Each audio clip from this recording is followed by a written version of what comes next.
जळगावच्या भडगावमधील महिंदळे गावाला मार्च महिन्यामध्येच पाणी टंचाईच्या झळा। मार्च महिन्यापासूनच गावकऱ्यांची पाण्यासाठी भटकंती। जलजीवन मिशन योजनेचं पाणी गावाला कधी मिळणार हा गावकऱ्यांसमोरचा प्रश्न। पुण्याच्या खेड तालुक्यातील परसूल गावामध्ये भीषण पाणी टंचाई। तिसऱ्या हंडा पाणी घेतल्यास 100 रुपये दंड। पाणी टंचाईवर मात करण्यासाठी परसूल ग्रामपंचायतीचा निर्णय। पुण्याच्या वडगाव शेरीमध्ये महिलांचं जन आक्रोश आंदोलन। वडगाव शेरीमध्ये अनेक दिवसांपासून पाणीपुरवठा बंद असल्याची तक्रार। महापालिकेचं दुर्लक्ष होत असल्याचा आरोप। ठाण्याच्या शहापूरमधील डोळखांब तलवडे ग्रामपंचायत हद्दीमध्ये येणाऱ्या गावपाड्यांवर भीषण पाणी टंचाई। पाण्यासाठी लहान मुलांना कडेवर घेऊन महिलांची पायपीट। चिपळूण तालुक्यातील 10 गावांचं टँकरसाठी अर्ज। संभाव्य पाणी टंचाईसाठी तालुक्यामध्ये 20 लाख रुपयांची तरतूद। रायगडमधील अलिबाग इथल्या जिल्हा शासकीय रुग्णालयामध्ये रुग्णांच्या जीवाशी खेळ। पिण्याच्या पाण्याच्या फिल्टरमध्ये माती आणि अळ्या आढळल्या। रुग्णांच्या आरोग्याचा प्रश्न पुन्हा एकदा ऐरणीवर। पश्चिम विदर्भातील 9 मोठ्या प्रकल्पांमध्ये 45.67% इतका जलसाठा। जलसाठा कमी झाल्यास संभाव्य पाण्याची टंचाईची शक्यता। अहिल्यानगरच्या राहुरीमध्ये महापुरुषांच्या पुतळ्याचे विटंबन। आज राहुरी तालुका बंदची हाक। नागरिकांकडून बुआसिंद बाबा मंदिरामध्ये सामूहिक आरतीचं आयोजन। काही पाकिस्तानी विचारांच्या लोकांनी हे कृत्य केलं, तसंच अशा घटनांविरोधात कायदा करण्यासाठी महायुती सरकार प्रयत्नशील। संग्राम जगताप यांची प्रतिक्रिया। उपमुख्यमंत्री अजित पवारांनी कोल्हापूर जिल्हाधिकाऱ्यांना झापलं। दौऱ्यामध्ये 2च शासकीय गाड्या दिल्यानं दादांकडून विचारणा। अजित पवारांकडून नियोजनावर नाराजी व्यक्त। नाशिकच्या मालेगावमधील बनावट विभागीय आयुक्त प्रकरणामध्ये नवीन माहिती समोर। मी हिंदू असून इस्लाम कबूल केल्याचा आरोपीचा दावा, मात्र धर्मांतराचे कोणतेही पुरावे नाहीत। कृषी मंत्र्यांच्या नाशिक जिल्ह्यामध्ये युरियाचा कोट्यवधींचा घोटाळा। शेतीसाठीचा 90 टन युरिया गोदरेज ॲग्रोवेट या खासगी कंपनीला दिल्याचं समोर। पशुखाद्य तयार करण्यासाठी याचा वापर केला जात होता। नाशिकमध्ये सुरगाणाच्या लाचखोर गटविकास अधिकाऱ्याला 3 दिवसांची कोठडी। महात्मा गांधी रोजगार हमी योजनेअंतर्गत कामाचं बिल काढण्यासाठी लाच घेतल्याचा प्रकार। 2,10,000ची लाच घेताना एसीबीकडून अटक। अहिल्यानगरच्या श्रीगोंदा तहसीलदार आणि नायब तहसीलदारांचं निलंबन। शहरामधील बेकायदेशीर जमीन हस्तांतर केल्याप्रकरणी कारवाई। बुलढाणा जिल्हाधिकाऱ्यांच्या विरोधामध्ये विभागीय आयुक्तांकडे तक्रार। सेवानिवृत्त कर्मचाऱ्यांना पुन्हा नियमबाह्य पद्धतीनं आर्थिक लाभासाठी नियुक्त केल्याचा आरोप। युवासेना उपजिल्हा प्रमुख संतोष भुतेकर यांची तक्रार। रत्नागिरी जिल्ह्यातील 454 कंत्राटी शिक्षकांना गेल्या 4 महिन्यांपासून अद्याप पगार नाही। त्यामुळे 3 दिवसांमध्ये पगार झाला नाही तर तीव्र आंदोलनाचा इशारा। कंत्राटी कामगार संपावर गेल्यानं नागपुरातील आपली बस सेवा ठप्प। वेतनाचा प्रश्न सोडवण्यात महापालिका अपयशी ठरल्यानं कर्मचारी संपावर।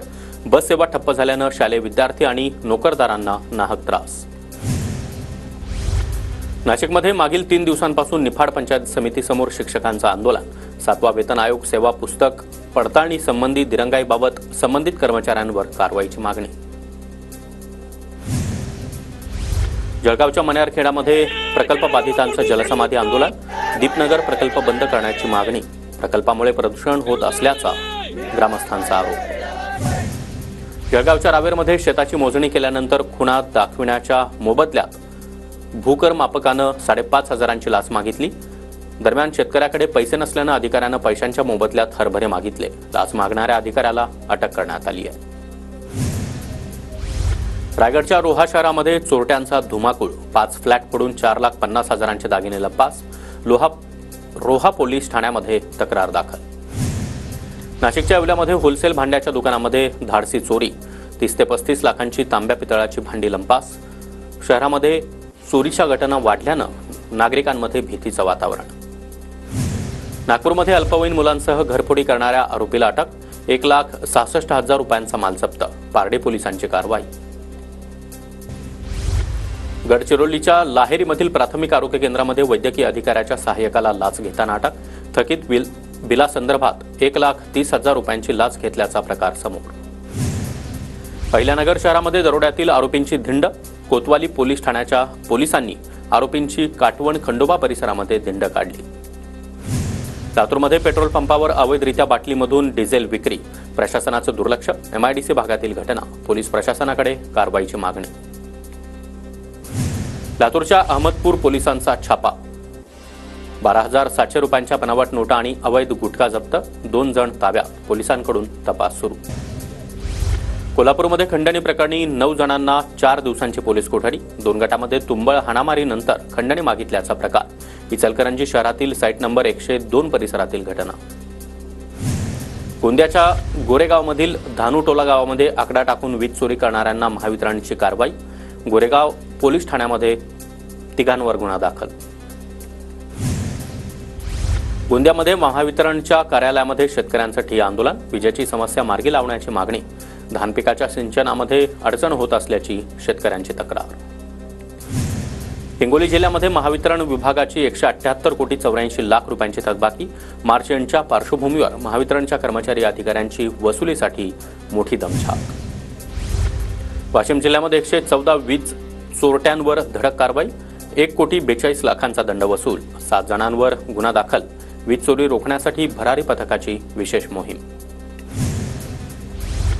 परभणीमध्ये महावितरणकडून गावामध्ये सरसकट वसुली केली जात असल्याचा आरोप. छावा संघटने. पुण्याच्या राजगडमधील धानेप गावामध्ये वृद्ध महिलेला मारहाण करणाऱ्या आरोपींविरोधात गावातील धनगर समाज आक्रमक. आरोपीवर कठोर कारवाईसाठी गावकऱ्यांचा पोलीस स्टेशनवर मोर्चा. सोलापूरच्या माढ्यातील शिंगेवाडीमध्ये वनविभागाच्या जागेवर झाडं तोडून शेती सुरू असल्याचा प्रकार. शिंगेवाडी ग्रामस्थांकडून वनविभागाकडे तक्रार, वनविभागाची जागा लाटण्याचा प्रयत्न. गोंदिया जिल्ह्यामध्ये कांद्याच्या दरावर कुठलाही परिणाम नाही. केंद्रानं निर्यात शुल्क हटवल्यानंतरही कांद्याला दरवाढ नाहीच. शेतकरी वर्गात संभ्रम. नाशिक महापालिकेतील रखडलेल्या पदोन्नतीला महासभेची मंजुरी. अधीक्षक अभियंता, कार्यकारी अभियंता अशा एकूण 16 जणांना बढती तर 9 जणांना पदोन्नती नाकारली. गोंदियामध्ये राष्ट्रीय लोक अदालतीमध्ये 26,883 प्रकरणांचा निपटारा. 1,188 फौजदारी प्रकरणं मार्गी लागली. धाराशिवमध्ये आता स्वस्त धान्य दुकानामध्ये महिला बचत गटाची उत्पादनं विक्रीसाठी ठेवली जाणार. महिला बचत गटांना स्थानिक बाजारपेठ मिळावी यासाठी राज्यभरातील पहिलाच उपक्रम. धाराशिवचे जिल्हाधिकारी कीर्ती किरण पुजार यांची संकल्पना.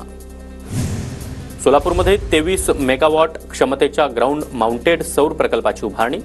NTPCकडे आता थर्मल पॉवर सोबतच सौर ऊर्जेच्या माध्यमातून देखील वीज निर्मिती केली जाणार. वर्धा जिल्ह्यामध्ये ई-ऑफिस प्रणालीला 2रा क्रमांक. तत्कालीन जिल्हाधिकारी राहुल कर्डिले यांनी राबवलेल्या राजीव गांधी प्रशासकीय गतिमानता अभियानामध्ये 2रा क्रमांक पटकावला.